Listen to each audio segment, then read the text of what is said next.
तौरात के मानने वालों को यहूदी, अंजील के मानने वालों को क्रिश्चियन, कुरान के मानने वालों को मुसलमान, लेकिन ज़बूर के मानने वाले लोगों को क्या कहा जाता है और ये लोग इस वक्त कहाँ मौजूद हैं? हम सभी लोग जानते हैं कि अल्लाह ने 4 आसमानी किताबें मुख्तलिफ औकात के अंदर अपने पैगम्बरों पर नाजिल की, जो कि तरतीब के लिहाज से तौरात, ज़बूर, अंजील और कुरान मजीद हैं। लेकिन इस्लामी तारीख के अंदर आपको कहीं भी ज़बूर का जिक्र, इसकी तारीख या इसकी तफसीलात कहीं भी जानने को नहीं मिलेंगी। पर ऐसा क्यों है? क्यों इस अल्हामी किताब को आज भी दुनिया में इतना ज़्यादा डिस्कस नहीं किया जाता जितना कि तौरात, अंजील और कुरान पाक को? क्या ये इस वक्त भी अपनी असली हालत के अंदर मौजूद है? इसमें क्या क्या लिखा है या फिर इसमें क्या क्या मौजूद है? आज के इस वीडियो में हम इन्हीं सवालात के जवाब जानने की कोशिश करेंगे। तो चलिए शुरू करते हैं। ज़बूर हज़रत दाऊद अलैहिस्सलाम पर नाजिल होने वाली किताब थी, जिसे समझने से पहले इसके नज़ूल का वक्त और इसकी ज़रूरत को समझना इंतहाई ज़रूरी है। फ़िरौन मिस्र की 400 साल की गुलामी में रहते हुए बनी इसराइल कौम को आज़ाद करवाने के लिए अल्लाह ने इनके अंदर अपना पैगम्बर और रसूल हज़रत मूसा अलैहिस्सलाम को नाजिल किया, जिन पर तौरात यानी पहली मुकम्मल आसमानी किताब को नाजिल किया गया। हज़रत मूसा अलैहिस्सलाम बनी इसराइल कौम को मिस्र से निकाल कर एक बहुत बड़े सराय सीना पार कराते हुए फ़लस्तीन ले गए, जिसकी तफसीलात कुरान मजीद के अंदर मौजूद हैं। इस सराय सीना के रास्ते के अंदर कोहे तूर पर तौरात को नाजिल किया गया। सराय सीना के अंदर 10 लाख के करीब बनी इसराइल की आबादी को मनो सलवा खाने को मिला। बादलों ने सरा की धूप से इनको बचाने के लिए इन पर साया किए रखा। पहाड़ों से पानी के चश्मे जारी हुए। हज़रत मूसा अलैहिस्सलाम का ज़माना 1500 कबले मसीह यानी आज से 3500 साल पहले का बताया जाता है, या फिर हज़रत ईसा अलैहिस्सलाम की पैदाइश से 1500 साल पहले का।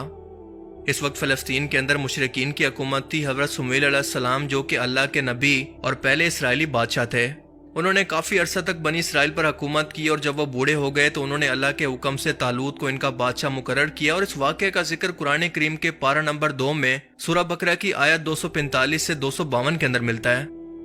हज़रत तालूत अलैहिस्सलाम ने 1004 कबले मसीह से 1020 कबले मसीह तक हुक्मरानी की, और इसी वक्त के अंदर फ़लस्तीनी फ़ौज से एक फैसला कुन जंग हुई। बनी इसराइल इस वक्त बहुत ही माली और अस्करी तौर पर कमज़ोर थी, और अपनी ताकत के नशे के अंदर फ़लस्तीनी फ़ौज ने यह ऐलान किया कि हमारे सबसे ताकतवर सिपाही जालूत को अगर तुम में से कोई शख्स हरा देगा या फिर इसे कत्ल कर देगा तो ये पूरा का पूरा फ़लस्तीन बिना लड़ाई के तुम्हारा। तालूत अलैहिस्सलाम ने यह ऐलान किया कि जो भी शख्स ये काम करेगा, मैं अपनी बेटी की शादी उससे करूंगा और वो बनी इसराइल का अगला बादशाह होगा। इसी दौरान हज़रत दाऊद अलैहिस्सलाम, जो कि उस वक्त बकरियां चराया करते थे, सामने आते हैं और एक ही वार सिर्फ जायंट को जहन्नुम वासिल कर देते हैं, और वादे के मुताबिक अब फ़लस्तीन बनी इसराइल के हवाले हो जाता है। इसी फ़लस्तीनी फ़ौज से ताबूत सकीना भी वापस ले लिया गया, जिसके अंदर हज़रत मूसा अलैहिस्सलाम और हज़रत हारून अलैहिस्सलाम के तबरुकात थे। हज़रत तालूत अलैहिस्सलाम की वफ़ात के बाद हज़रत दाऊद अलैहिस्सलाम बनी इसराइल के बादशाह बने और फिर बैतुल मुक़द्दस के अंदर अपना दारुल हुकूमत कायम किया, जिसका नाम है हिब्रून। अब तक बनी इसराइल के अंदर शरीयत अल्लाह का कानून तौरात ही था, और हज़रत दाऊद अलैहिस्सलाम ने पहली बार बनी इसराइल कौम या फिर यहूदी कौम के लिए बाकायदा तौर पर एक इबादतगाह कायम करने की शुरुआत की। इससे पहले यहूदियों के अंदर बाकायदा तौर पर किसी इबादतगाह का तस्वुर मौजूद नहीं था। यहाँ पर ताबूत सकीना को भी ला कर रखा गया, और यह नाम इसलिए रखा गया क्योंकि यह हज़रत दाऊद अलैहिस्सलाम की ज़िंदगी के अंदर तामीर नहीं हो सका, बल्कि आपके बेटे और अगले पैगम्बर हज़रत सुलेमान अलैहिस्सलाम ने इसे तामीर किया, जिनके नाम की मुनासबत से इसे हैकल सुलेमानी कहते हैं।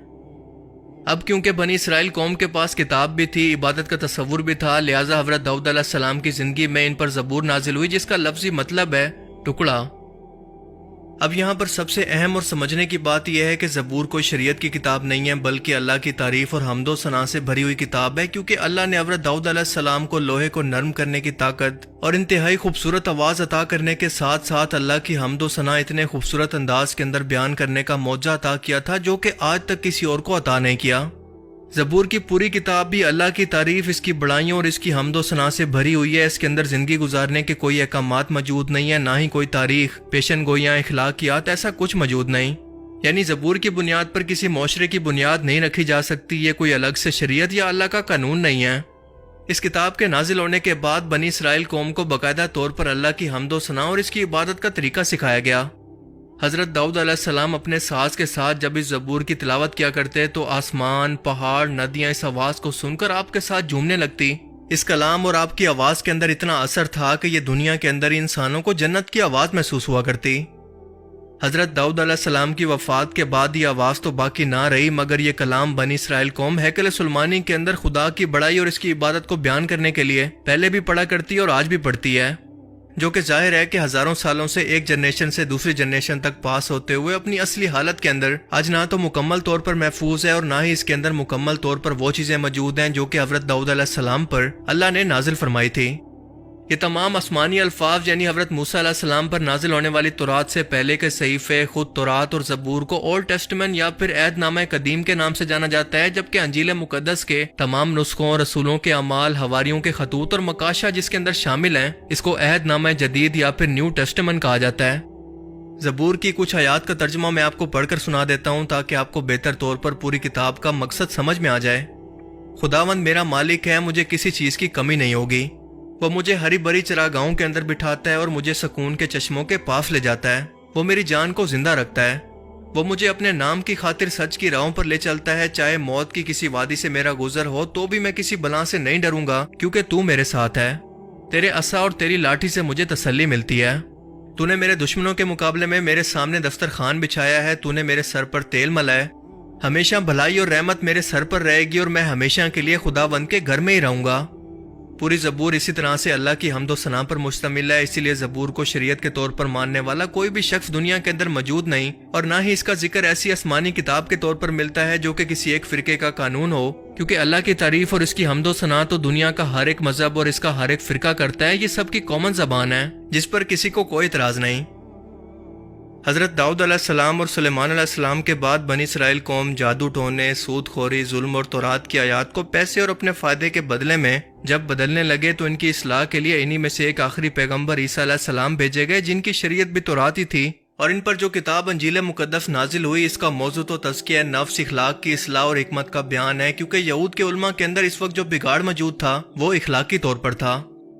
اسی لیے تورات کی باقی تمام شریعت کو بالکل ویسے ہی رکھا گیا، لیکن انجیل کی صورت کے اندر کچھ احکام اللہ نے نازل کر کے ان کی اصلاح کی کوشش کی، لیکن ان لوگوں نے عیسیٰ علیہ السلام کو بھی جھوٹا کہہ کر ان کا بھی انکار کر دیا۔ حضرت عیسیٰ علیہ السلام کی آمد آج سے تقریباً 2000 سال پہلے ہوئی تھی، اور اس کے بعد نبوت بنی اسرائیل کے اندر ختم ہو گئی، اور وہاں سے نبوت حضرت ابراہیم علیہ السلام کے دوسرے بیٹے حضرت اسماعیل علیہ السلام کی نسل کے اندر منتقل ہو گئی، اور یہی وجہ ہے کہ یہود اللہ کے رسول صلی اللہ علیہ وآلہ وسلم اور دین اسلام کے شدید مخالف اور دشمن ہیں، کیونکہ اللہ کے رسول صلی اللہ علیہ وآلہ وسلم کی بنو اسماعیل کے اندر آمد سے ان کی خاندانی مذہبی قیادت یا پھر بنو یعقوب کی قیادت ختم ہو گئی، اور امت مسلمہ کا ٹائٹل بنی اسرائیل سے بنو اسماعیل کی طرف منتقل ہو گیا، اور آج تک ان لوگوں کو اللہ کے فیصلے پر بھی اعتراض ہے۔ اللہ تعالیٰ ہمیں سمجھنے کی اور نیک عمل کرنے کی توفیق عطا فرمائے، آمین۔